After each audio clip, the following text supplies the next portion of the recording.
Good morning. Today is Monday, July 29th, and it's 6:28 in the morning. I have not uploaded a video to this channel in a minute. Life has been a little busy. But what am I here to talk about today? Oh, well, I'm here to talk about little situations that happen with Uber or Lyft rideshare. Now, I had a situation, and it really wasn't. I just felt kind of bad, but I'm not going to be disrespected either. Period. Let alone inside of a closed vehicle in my vehicle. I was on the Uber side of the rideshare situation, and there was a gentleman that had a scheduled pickup. And I went to pick him up. Now, I did get a text message that said from whoever set up the ride for the gentleman that this man is older. He's a senior citizen. Please be patient with him. I'm like, oh, okay, I understand. I pull up maybe 3 minutes before the scheduled time, because they sent it. I'm already on my way. No big deal.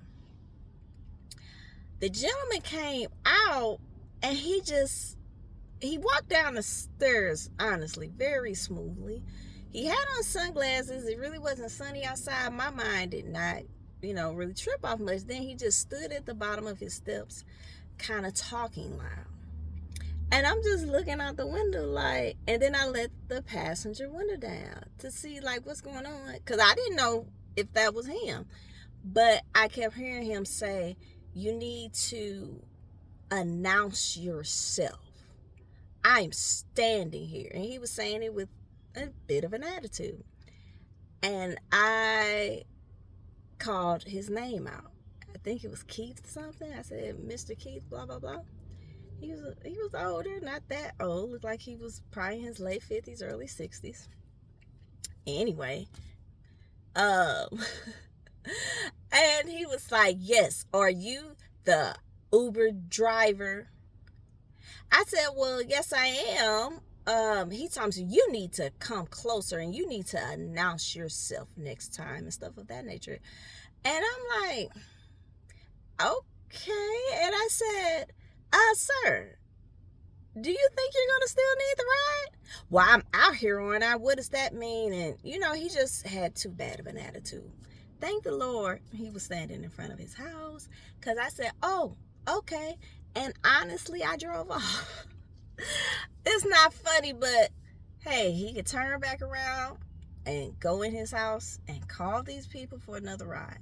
This is my thing about that. What passengers and people that put in for these rides don't understand is you're stepping in strangers' vehicles. Just like you don't know us, we don't know you. Whoever put in the ride for these people, whether it's an insurance company, whether it's another ride company or the hospital, whatever, you should explain to your patients, to these people, that hey, let's be respectful. And I actually put that on Lyft and Uber as well. They should make it very plain that we don't tolerate disrespect of the drivers on our platform, because you want to keep them. That's how I view it. I remember the week before last, I was picking up a gentleman. And that's another thing. When you're a man, like I said, I couldn't tell that older gentleman was blind. Hey, I understand, you could have been trained very well on how to maneuver, because even though he had these glasses on, like I said, he didn't even have a cane.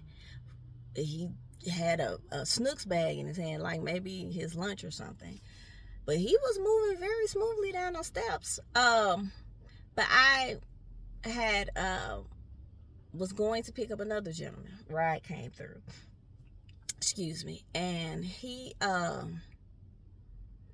sent me a text message saying, and I know this dealership he was at. that I'm at the Hertz side of the parking lot of the dealership. Hertz, that's a rental car situation. And, he didn't really explain himself well, because where it was telling me to go in, it did not say Hertz. I should just went there. But anyway, I turned back around to come back, because he said the backside. So I'm thinking maybe it is a backside, but I don't see anything that says Hertz. I'm right there, like on the side, but I'm getting ready to pull into the parking lot. He calls. I'm pulling into the parking lot, and I pick up the phone because I'm parked. I'm not getting ready to also talk while I'm driving. So he said, yeah, where you at? Started off too nasty for me. And I said, oh, well, I'm at the Don Brown dealership. I just really don't know where you're at. You said, well, I sent it to you. It said, I told you I'm at the Hertz side of the parking lot or whatever. I said, okay, I understand that, but I'm here. I don't see anything that says Hertz. And I forget exactly what he said. He told me, well, yeah, I know you're here. He was just too nasty. I was like, and I said, what? Yeah, you need to go ahead and come on. And I said, oh, okay. Hung up the phone and canceled the ride. Acceptance rate, be dang. I'm not getting ready to be disrespected by a woman or man, a child, let alone a man. You're not going to step foot in my vehicle. Because yes, a lot of drivers carry weapons. I do as well. I'm going to protect myself. That's insane. But I'm also not going to put myself in unnecessary predicaments. That's ridiculous. That I know. And it's the same thing if I'm pulling up and you're acting strange like that older gentleman, left him standing there. You're going to be okay. Just like putting on what the young people call them now, shiesties, these the mask. And I'm not talking about the surgical mask. I'm talking about the full-blown bank robber looking mask. If you can't take that down before you step foot in my vehicle, I'm not picking you up. It was one time. It looked like it said he was going to a hospital. And for some reason, it was so early in the morning, I'm thinking he's going to work. But I was going to pick up this young man, and he had one on. And I let the passenger window down. He was going to open the door. I said, no. I said, you need to take that down where I can see your face. I said, you can't get in my vehicle until I can see your face. And he was like, oh, okay. And he took it down. And I'm like, what are you doing? Like, young people can be so foolish sometimes. People in general. But I'm just saying, when you're young, it's a literal saying, young and dumb. It's like, okay.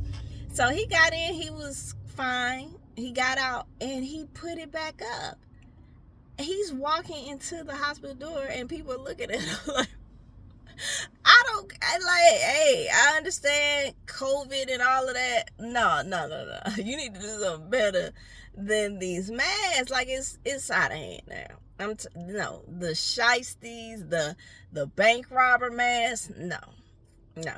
I remember one time it was a young gentleman that was putting it on in the car, and I just kept looking at him through the rearview mirror like, are you serious? And then he saw me looking. I said, you just gonna put that on? I said, can you wait till you get out of my car? And as soon as I see you doing something crazy, I am gonna give you a low rating and put you on the do not pick up list for me. So yeah, anyway. Yeah, those are my tales of the rideshare situation. And even though I do plan to keep doing it, I'm not wore out in the sense of, I'm just, I thank the Lord nothing has happened. But I do plan to do other things in the future. Like, I'm working on becoming a notary. And I eventually want to become a signing agent. It's the same thing, but you make a little bit more money with the signing agent part of it. But yeah, I think this is cool to make money without having to go clock in somewhere. Hey, it's all a blessing. Yeah, I don't have a problem with Lyft or Uber. It's just sometimes these people don't understand that, hey, you don't know these people. I don't know you either. You don't know me. It's just, I would just be as respectful as I possibly could. I have taken an Uber twice in my life, and I'm just a respectful human being. But the two drivers I had, they were male. They were fine. Nice cars, everything. I just got in and got to my destination. But anyway, I hope you all have a great one, a blessed one, and see you on the next video.